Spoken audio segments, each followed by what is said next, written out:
kita bersyukurlah. Yang pertama dan utama sekarang itu adalah tanggal 20 Muharram 1443 Hijriah. Alhamdulillah kita masih diberikan kesempatan oleh Allah. Dan kemarin ya kita harus jujur ya, saya terkena terpapar COVID. Saya 13 hari dirawat di RSKIA, suami istri. Saya berhusnudzon, selalu berhusnudzon. Saya datang ke rumah duka, ternyata terpapar COVID.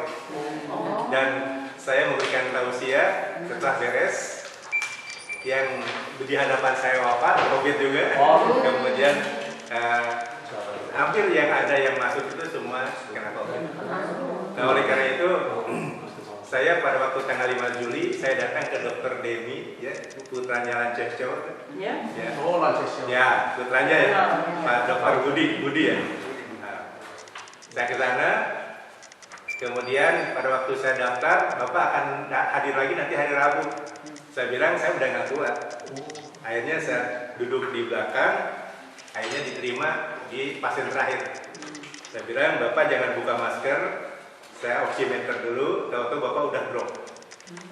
Jadi Bapak harus masuk segera rumah sakit. Tapi saya suntik dulu, tenang. Bapak makan satu dari resep saya, nanti setelah sembuh kesini lagi. Akhirnya saya pulang, saya pakai motor, saya punya grup NMAX group. Nah, akhirnya saya dalam usia yang ya sudah tadi 30-an, jadi sama tidak jauh berbeda. Kita kelahiran produk 55. Nah, oleh karena itu saya pulang, sampai saya di rumah, anak saya baru nutup garasi. Saya bilang, kata anak saya, Bapak kenapa? Bapak positif, Ibu juga positif. Kata-kata saya hanya satu, Bapak sejak bergaul tidak punya musuh. Bapak duduk di dekat telepon, kirim telepon nggak lama, Bang Ade, kan karena saya paling kecil dari 7 bersaudara, Bang Ade dihenti minta KTP sama hasil PCR. Bang Ade juga sama. Pokoknya sekarang masuk rumah sakit. Jadi langsung di RSKIA, maghrib saya langsung di IGD, langsunglah masuk kelas. Nah di sanalah saya halusinasi ya. Kenapa saya cerita ini? Karena di Edelweiss itu sahabat saya, ya mantan pemerintahan daerah terutama, yang masuk Edelweiss itu wafat. 5 orang wafat. Ya, Kang Lukman senior saya, yang di bawah saya, malah Kang Dedi itu dari kehutanan pensiunan juga. Ya Kang Dedi itu ternyata gini Pak, keisinya tolong minta air ke Kang Ari. Tahu tuh nggak kesempatan, akhirnya dia wafat karena semuanya terlambat plasma. Kira-kira begitulah. Kalau Allah bisa, tapi itu qadar Allah. Nah itulah semuanya itu berhubungan qadar Allah.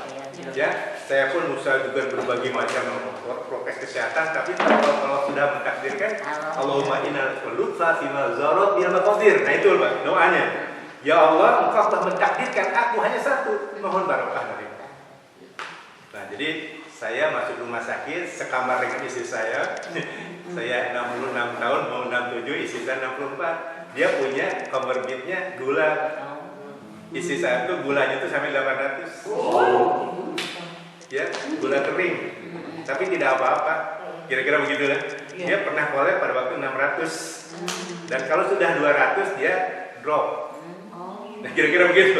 Nah, makanya pada waktu itu sudah 11 hari, 13 hari saya harus pulang. Istri saya tidak boleh pulang. Saya bilang nggak bisa, saya harus pulang. Nah, akhirnya anak saya yang di psikologi dia testimoni. Ibu saya itu begini. Dia di sidang dokter, akhirnya disetujui untuk pulang. Nah, inilah jadi sesuatu apapun yang sudah kita ikhtiariyah insaniyah, ternyata Allah berkehendak yang tadi. Makanya doanya sederhana, Allahumma inna nas'aluka lutfa fima zarat bihil maqadir. Ya Allah, Engkau sudah mentakdirkan aku seperti ini. Hanya satu, mohon barokah darimu. Nah, jadi pada waktu malam pertama itu jujur ya, mungkin disinilah kenapa para ulama itu membagi antara syariat, tarekat, hakikat, makrifat. Kemudian ada alam kamil, ya. Kemudian juga ada alam malakut, jabarut sampai kepada lahut. Nah itu sekuensis tadi dalam hari pertama, malam pertama, saya mendapatkan sesuatu yang bersifat seperti itu. Oh inilah mungkin. Makanya sekarang saya kasih oleh-oleh kepada ibu bapak sekalian, khususnya di caption yang pertama itu, ilmu untuk syariat, ya baik. Kemudian perilaku untuk tarekat, terus kemudian pikiran untuk hakikat, dan kesadaran Pak, itu untuk marifat. Karena awal ini marifatullah. Jadi kita harus mengenal Allah itu benar. Jadi makanya doa yang di bawah nanti, Allahumma zidna imanan wa yaqinan wa fiqhan. Ya Allah tambahkan keimanan, keyakinan dan kepahaman. Nanti doanya akan saya ulang-ulang. Termasuk dari doa yang 1441 yang tadi sudah dibacakan oleh Qori dan di translate atau diterjemahkan oleh Sari Tilawah. Robbana ghfirli wali walidayya walil mu'minina yauma yaqumul hisab.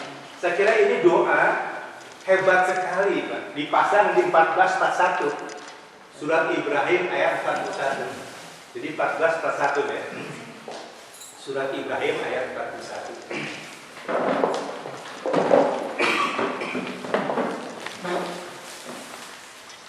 Jadi ada doa yang sifatnya infirodi, ada doa yang sifatnya juga jama'i. Ya. Makanya kalau kita hanya doa infirodi saja kita egois. Tetapi kita harus doa jama'i. Doa infirodi sudah ada di dalam Robi ini zolamtu nafsi faghfir. Ya. Jadi kalau ibu-ibu buka yang ini yang pertama, kita lihat di bawah ada munajat, ada istighfar.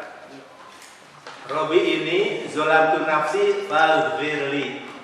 Ya kan? Kita artikan, ya Tuhanku, sesungguhnya aku telah menganiaya diriku sendiri, karena itu ampunilah aku. Ini Quran. Jadi kalau kita berdoa dengan ini, kita akan dibersihkan oleh Allah. Robi ini zolamtu nafsi faghfirli. Itu infirodi sendiri. Tetapi kita harus dilanjutkan dengan doa yang jama'i. Kita tidak ujug-ujug ada di dunia yang fana ini kalau tidak ada ibu bapak kita. Makanya di dalam 1441 ya, surat Ibrahim 40 dinyatakan di sini, Robbana firli wali walidayya walil mu'minina yauma yaqumul hisab. Ya Allah, ya Tuhan kami, ampunilah aku dulu, ibu bapakku, dan semua orang yang beriman pada waktu dihisab nanti. Nah, saya kasih tip ya. Jadi kalau ibu bapak sekalian berdoa, Robbana atina fid dunya hasanah wa fil akhirati hasanah wa qina adzabannar, minta 441, Pak. Jangan tidak. Karena kalau seandainya kita berdoa hasanah di dunia, ya hasanah di dunia. Ya apa target? Harus jelas. Target grupnya jelas. Kami basicnya akuntan, jadi harus jelas basicnya. Jadi minta 441 aja. Robbana atina fid dunya hasanah, di dunia cukuplah 4. Iman yang mantap. Iman itu yazid wa yanqus. Terkadang naik turun. Minta iman yang mantap. Yang kedua, ya, sehat yang afiat. Karena kalau tidak afiat, ya susah. Kemudian yang ketiga adalah rizki yang barokah. Ya, rizki yang barokah. Dan yang keempat adalah rizki yang barokah. Dan yang keempat, putra putri, istri, suami, ya, cucu, mantu yang soleh. Ya, coba 4 di dunia, 1 iman yang mantap, sehat yang afiat, rizki yang barokah, kemudian keluarga yang soleh. Doanya Robbi habli minas solihin waj'alhu Robbi rodiya Allahumma faqihhu bim wali muttaqin. Ya Allah, jadikanlah putra putri kami yang soleh, yang Kau ridhoi. Ya, yang Kau ridhoi. Nah, makanya di sini wa fil akhirati hasanah. Nah, 1 kita dimohonkan kita tidak baluang nanti pada waktu nanti akhir. Kita posisinya tidak dilupakan oleh Allah. Yang kedua, kita diberikan dimudahkan pada waktu dihisab. Allahumma hasibni hisaban yasyira. Makanya yang tadi, kalau kita saling mendoakan, maka akan dimudahkan dihisab. As'al jannah, dimasukkan ke surga. Dan yang keempat, ra'aitullah, melihat wajah Allah. Jadi kalau ibu bapak mau baca surat Al-Waqiah, di sana kita bakal melihat Allah seperti kita melihat bulan purnama. Itu indah sekali. Barulah makin agak baik. Jadi 4, 1. Jadi kalau kita berdoa Rabbana atina fid dunya hasanah wa fil akhirati hasanah, harus ada target. Satu, iman yang mantap. Kedua, sehat yang afiat. Rizki yang barokah, dan saudara-saudari atau putra-putri yang soleh dan solehah. Dan yang keempat, yang berikutnya adalah ketenangan saat mencekam nanti, dimudahkan pada waktu dihisab, dimasukkan ke surga, melihat wajah Allah, barulah kita dijauhkan dari api neraka. Nah, itulah tipnya, Pak. Nah, di sini doa sudah ada. Sengaja doa ini saya ulang-ulang agar ini menjadikan suatu sifatnya lebih kepada talaki. Jadi ibu bapak sekarang sudah mendapat izazah. Jadi berdoa.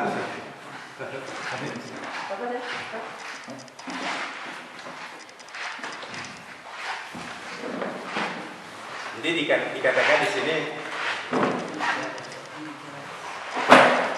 kenapa kita harus kebersamaan dan bersatu? Dikatakan di atas ini al-jama'u rahmatun wal firqatu azabun. Ya, persatuan itu adalah rahmat dan perpecahan itu azab atau siksa. Kita jangan sampai seperti itu. Ada suatu hadis, meskipun ini hadisnya dipertanyakan oleh para ahli hadis. Ihtilafu ummati rahmatan. Perbedaan itu ada rahmat.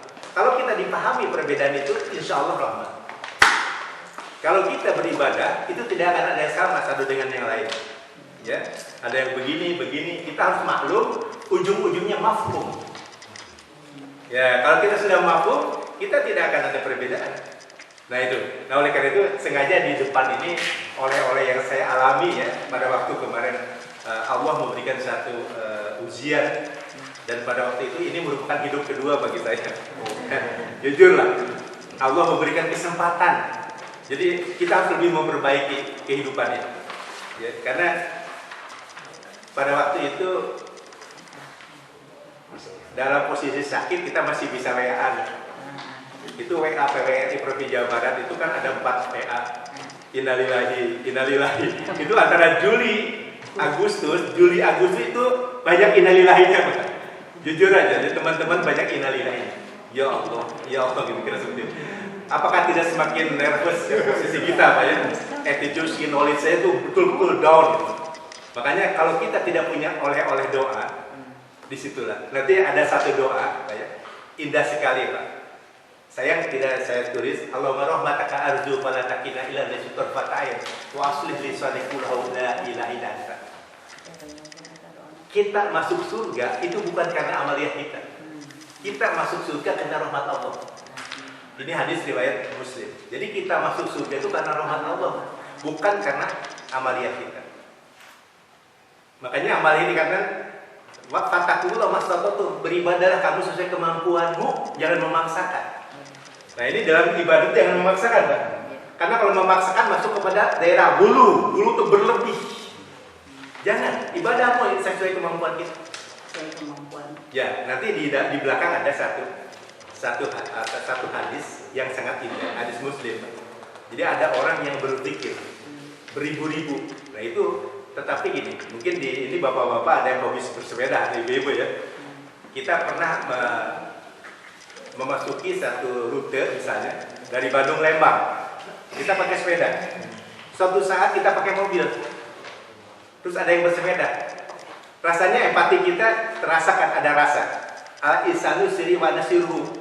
Allah tuh manusia tuh rasaku, aku dirasakan manusia. Nah jadi pada waktu kita melihat orang yang bersepeda, karena kita sudah bersepeda, kita lagi mobil, terasa kan? Kebayang dia lagi nanya. Kalau saya selip, bahaya. Makanya saya nunggu dari belakang. Nah itu keindahannya. Jadi kalau kita sudah ada di dalam posisi seperti itu, insya Allah itu Allah akan memudahkan. Yasiru walatu asiru wabarakatuh. Gembirakan, mudahkan, jangan sampai mendengar hari. Itu adalah prinsip dakwah.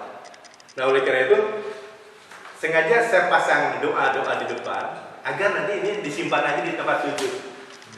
Coba ya, nggak usah dihafal, lama-lama hafal. Ya. Jadi yang pertamanya adalah tadi sudah kan ada ilmu untuk syariat, itu ilmu yakin. Kemudian ada perilaku untuk mereka itu ilmu yakin. Kemudian pikiran untuk hakikat itu hakul yakin.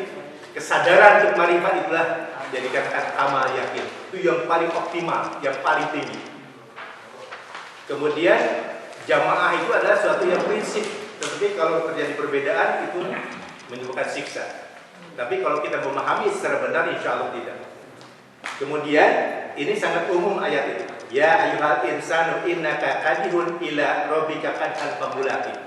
Hai manusia, ini bukan orang beriman. Hai manusia, sesungguhnya kamu telah bekerja dengan sungguh-sungguh menuju Tuhanmu, maka pasti kamu akan menemuinya. Jadi kita sekarang lagi berjalan menuju Tuhan. Ada yang berilmu tanpa amal, ada yang beramal tanpa ilmu, macam-macam. Nah oleh karena itu kita dengan adanya pengajian ini setidaknya kita mendapat ilmu dan mudah-mudahan kita dapat mengamalkan. Jadi kita lagi berjalan, mau pakai ilmu mau tidak, kita pasti wafat. Nah oleh karena itu perjalanan ini sangat indah. Tetapi ayat yang di bawahnya hati-hati, kita jangan ego. Innaka la tahdi man ahbabta walakinnallaha yahdi may yasha wa huwa a'lamu bil muhtadin. Sesungguhnya kamu tidak akan dapat memberi petunjuk kepada orang yang kamu kasihi. Ya Bu ya? Ya Pak ya? Tetapi Allah memberi petunjuk kepada orang yang dikehendakinya. Jadi kalau kita, dan Allah lebih mengetahui orang yang mau memberi petunjuk. Jadi kita jangan ego. Ini dengan oleh saya pasti dia mau, belum tentu. Karena Allah yang memberikannya. Ini sudah jelas. Kalau kita ada ayat Al-Quran secara tekstualis, ya, maka kembali kepada ayat awal, la raiba fi, tidak ada keraguan. Teks Al-Quran adalah benar. Tinggal kita memahaminya. Yang berbeda itu di dalam penafsiran. Ya, tetapi teksnya sama. Apalagi hurufnya, hijaiyahnya sama. Oke, makanya kalau kita membaca surat Nuh ayat 10, 11, 12, sekarang lagi populer Pak ayat itu. Surat Nuh, surat ke-71 ayat 10, 11, 12. Kalau kita beristighfar, maka Allah akan jamin rezekinya. Allah akan jamin kesehatannya. Makanya istighfarnya itu macam-macam. Karena nanti ada istighfar pada waktu kita sudah sholat duha. Ini hadisnya sahih. Saya yakin di dalam sholat duha jarang yang mengamalkan ini, Pak. Ya, pasti doanya Allahumma inna duhauka dan seterusnya. Tetapi harusnya kita beristighfar karena berkaitan dengan rezeki harus diawali dengan istighfar. Nanti sudah ada di caption yang kedua. Nanti kita pelan-pelan. Mudah-mudahan ibu nanti sudah disimpan di tempat sujud, kita diulang-ulang. Ya, karena pengajian itu harus seperti itu. Banyak pengajian yang selesai. Ya, saya kalau tanpa konsep, oh yang tadi Pak Ari sampaikan ini selesai. Untuk mengulangi nggak mungkin. Ya, oke.